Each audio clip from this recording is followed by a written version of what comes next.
सरपंच साहेब, मनापासून स्वागत. धन्यवाद. काय निवडणूक सुरू आहे, हो, गुलाबशेठ पारखे यांना कसं वातावरण आहे? एक भरभक्कम असं नेतृत्व निश्चित रूपाने भेटलं. की आदिवासी समाजाला तुम्ही छोट्या मोठ्या गोष्टी देऊन त्यांना खुश करून फक्त वोट बँक म्हणून तुम्ही त्यांच्याकडे पाहता. जास्तीत जास्त निधी माझ्या आदिवासी समाजाला कसा आणता येईल.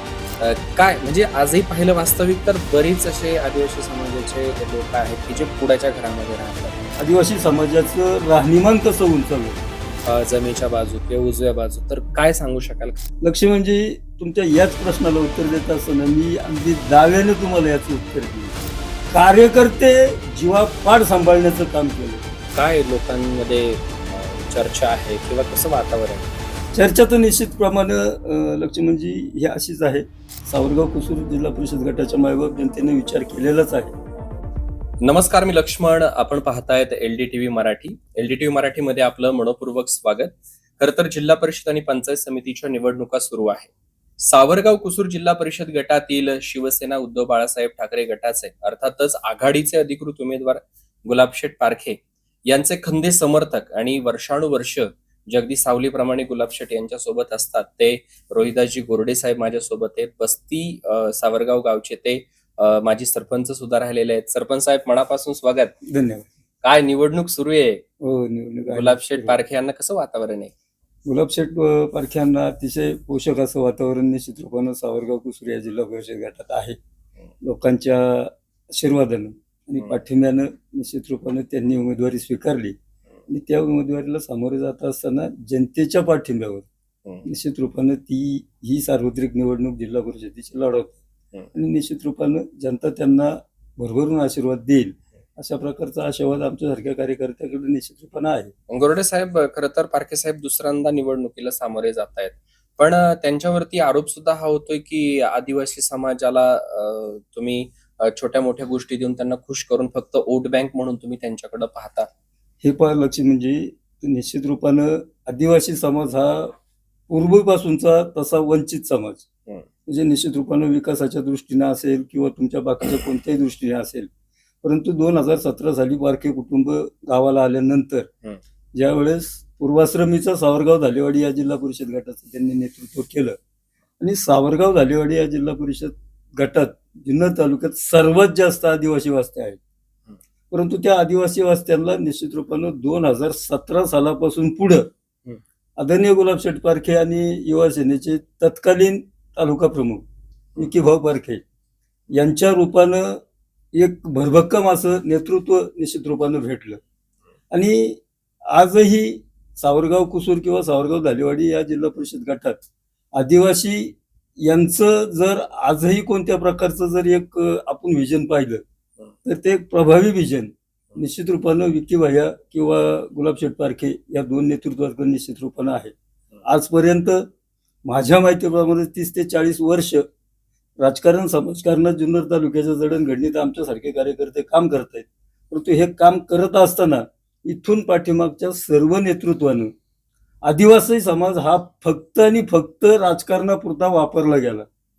परंतु 2017ला पारखे परिवार गुलाबशेठ पारखे आणि विकीभाऊ पारखे यांच्यासारखी एक प्रबळ नेतृत्व गटात आल्यानंतर खऱ्या अर्थानं ऊर्जित अवस्था आदिवासी समाजाला देण्याचं काम या दोन्ही पितापुत्रांनी निश्चित रूपाने या ठिकाणी केलेलं आहे. आजही आदिवासी लोक एका वेगळ्या अपेक्षेनं ह्या दोन्ही बापल्याकडे निश्चित रूपानं पाहत आहेत आणि त्याचाच परिपाक म्हणून निश्चित रूपानं आदिवासी भागाला क्रिकेटच्या रूपानं खेळाडूंना एक चांगलं व्यासपीठ करून द्यावं. आदिवासी समाजाच्या सुखदुःखात प्रभावीपणे त्यांच्या पार झोपडपट्ट्यांपर्यंत जाऊन त्यांना सुखदुःखात त्यांच्या सामील होऊन त्यांच्या अडीअडचणी सोडवण्याचं प्रभावी काम या बापल्याकडे केलंय आणि त्याचीच उतराई करण्याचं निश्चित रूपानं एक प्रभावीपणे आदिवासी समाजाने एक ठराव घेतलाय की निश्चित रूपानं 2026 मध्ये होणाऱ्या जिल्हा परिषद निवडणुकीला सामोरे जात असताना या सावरगाव कुसूर जिल्हा परिषद गटातला आदिवासी बांधव फार मोठ्या प्रमाणावर पारखे परिवाराच्या निश्चित रूपानं पाठीशी खंबीरपणे उभा राहील. तुम्ही बोलताना असं म्हणालात की आदिवासी समाजाच्या अगदी झोपड्यांपर्यंत जाऊन असा उल्लेख केला. काय म्हणजे आजही पाहिलं वास्तविक तर बरीच असे आदिवासी समाजाचे लोक आहेत की जे कुडाच्या घरामध्ये राहतात, शेण मातीनं सारवलेला. हो. काय मग त्यांना पक्क्या घरात येण्यासाठी गुलाबशेठ प्रयत्न करू शकतील? कारण घरकुलासारखी जे काही योजना आहेत, मग ते राज्य शासनाच्या असतील किंवा जिल्हा परिषदेच्या, पंचायत समितीच्या, त्या योजना त्यांच्यापर्यंत पोहोचून पुढच्या 5 वर्षाच्या काळात त्यांना पक्क्या घरामध्ये पोहोचू शकता? निश्चित रूपानं लक्ष्मणजी, की मगाशीच बोलता बोलता माझ्या अगोदर ह्या सावरगाव कुसूर या जिल्हा परिषद गटाचं नव्यानं नेतृत्व करण्यासाठी सज्ज झालेल्या आमच्या उमेदवाराची मुलाखत माझ्या अगोदर तुम्ही घेतली आणि त्या मुलाखतीत ते बोलत असताना निश्चित रूपानं त्यांनी बऱ्याचशा गोष्टी तुम्हाला या ठिकाणी सांगितल्यात. तर 2017 साली गुलाबशेठ पारख्यासारखं एक प्रभावी नेतृत्व सावरगाव धालेवाडी जिल्हा परिषद गटाला मिळाल्यानंतर जो फोकस आदिवासी समाजावर निश्चित रूपानं या कुटुंबानं केला, त्या फोकसमध्ये बहुतांशी आदिवासी समाजाचं राहणीमान कसं उंचावेल याच्या दृष्टीने त्यांनी निश्चित रूपाने प्रयत्न केला. आता 2017ला निवडून आले त्यावेळेस सुद्धा सत्तेतले जिल्हा परिषद सदस्य म्हणून ते नव्हते, विरोधकच. पण विरोधकांनी सुद्धा विरोधक असून सुद्धा सत्तेतल्या त्या जिल्हा परिषद सदस्य अध्यक्ष असतील किंवा उपाध्यक्ष असतील किंवा प्रत्येक विभागाचे तुमचे सभापती असतील, यांच्याशी एक चांगल्या प्रकारचं गोडीचं वातावरण तयार करून जास्तीत जास्त निधी माझ्या आदिवासी समाजाला कसा आणता येईल अशा प्रकारचा फार मोठा प्रयत्न 2017 ते 2022च्या या पंचवार्षिक मध्ये आदरणीय गुलाबशेठ पारखे यांच्या नेतृत्वानं केला.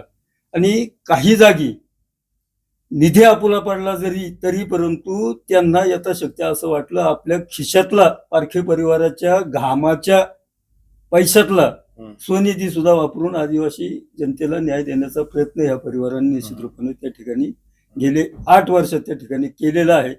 आणि त्याचाच परिपाक म्हणून निश्चित रूपानं आज आदिवासी समाज फार मोठ्या संख्येनं गुलाबशेठ पारखे यांच्या पाठीमागे भरभक्कम या महत्वाचा प्रश्न गोरडे साहेब, आता जे हो घातलेली निवडणूक आहेत, अनेक उमेदवार मैदानामध्ये आहेत, या सगळ्या उमेदवारांमधून जर गुलाबशेठ पारखे यांच्या बाबतीत जर तुम्हाला काही सांगायचं झालं जमेच्या बाजू किंवा उजव्या बाजू, तर काय सांगू शकाल? कारण तुम्ही गेले अनेक वर्ष, 8 वर्ष तुम्ही त्यांच्यासोबत आहे. लक्ष्मणजी, तुमच्या याच प्रश्नाला उत्तर देत असताना मी अगदी दाव्याने तुम्हाला याचं उत्तर देईल की विकास, तुमचा भौतिक विकास असेल, बौद्धिक विकास असेल किंवा सामाजिक विकास असेल, या स्तरावर तर प्रत्येक नेते मंडळी काम करतात. परंतु तुमच्या सामाजिक विकासाच्या दृष्टिकोनातून काम करत असताना निश्चित रूपानं त्याला काही जोड देत असताना, मग धर्माची जोड असेल, म्हणजे सत्ताकारणाला धर्मकारणाची जोड असेल, तुमची बाकीच्या अशा काही ज्या पद्धती असतील, अशा प्रकारचे बरेचसे प्रयोग करून आदरणीय पारखे परिवारानं चांगल्या प्रकारचं काम उभं करण्याचा त्या ठिकाणी प्रयत्न केला. आता मी मगाशीच बोलता बोललो होतो की 30-40 वर्ष राजकारणात, समाजकारणात आमच्यासारखी कार्यकर्ते मंडळी काम करतात.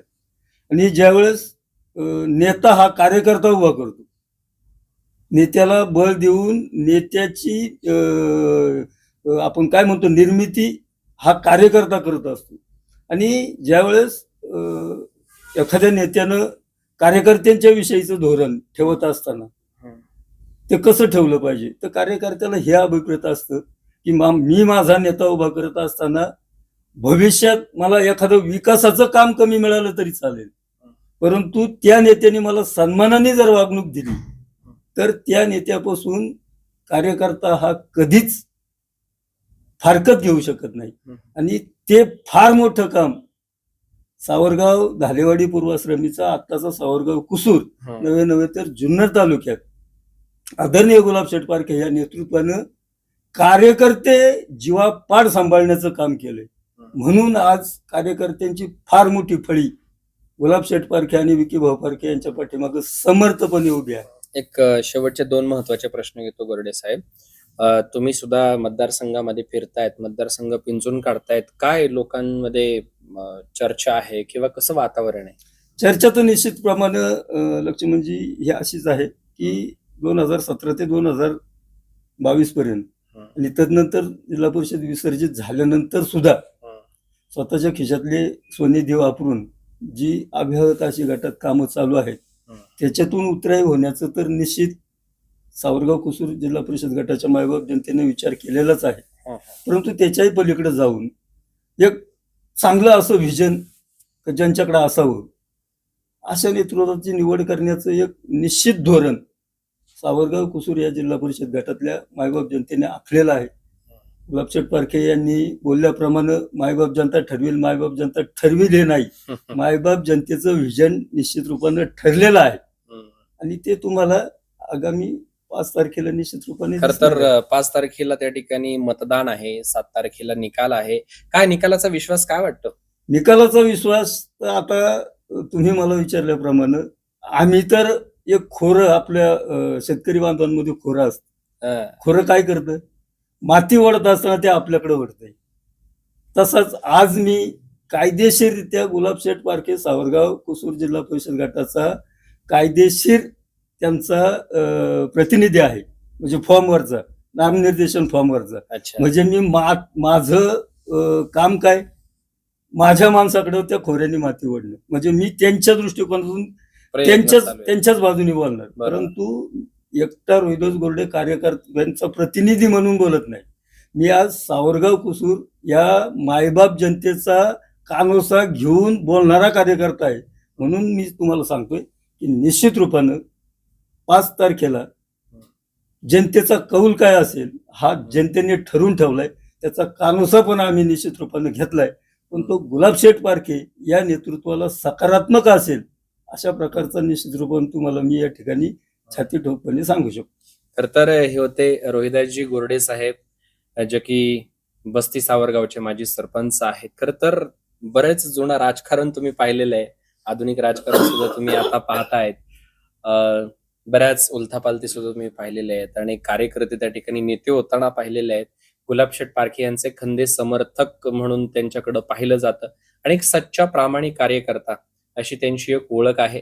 त्यांनी विश्वास व्यक्त केलाय की आगामी काळात म्हणजे 7 तारखेला जो काही निकाल लागणार आहे जिल्हा परिषद पंचायत समिती निवडणुकीचा, तर निश्चितच गुलाबशेठ पारखे त्या ठिकाणी विजयी झालेले असतील.